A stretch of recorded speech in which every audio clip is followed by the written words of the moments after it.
Welcome to our channel. Today we how to register with Clearbit for CRM data enrichment. Easy tutorial step by step clearly.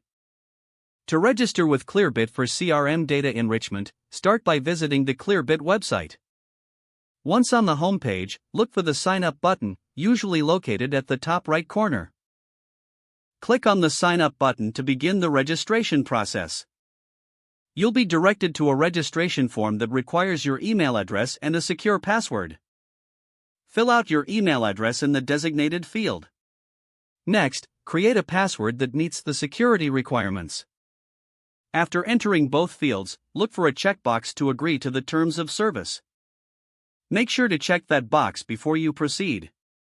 Once the form is complete, click on the Get Started button.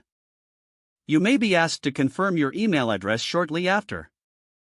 Go to your email inbox and locate the verification email from Clearbit.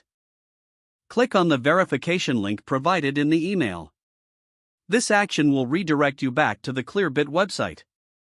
From there, you will need to complete your profile by providing additional information such as your name and company details.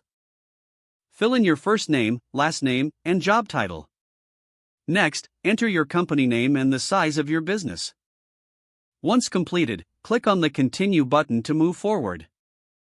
Clearbit may also ask for some additional preferences or integrations with your existing CRM. Select the options that best fit your needs. After finalizing your preferences, click on Finish Setup. You will now be taken to your Clearbit dashboard, where you can explore the features available for CRM data enrichment. Take a moment to familiarize yourself with the interface. Look around for tutorials or help sections to maximize your use of Clearbit's tools. You are now officially registered and ready to enhance your CRM data with Clearbit. If the page does not load, refresh the browser or try again in a private or incognito window. Make sure you are using the correct email address, then retype it carefully to avoid small typos. If your password is not accepted, use the Reset option and create a new strong password you can remember.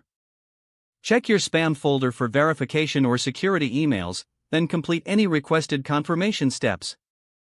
Enable two-factor authentication if available to improve account security and reduce unauthorized access risk. Don't forget to like this video and subscribe to our channel for more step-by-step tech guides.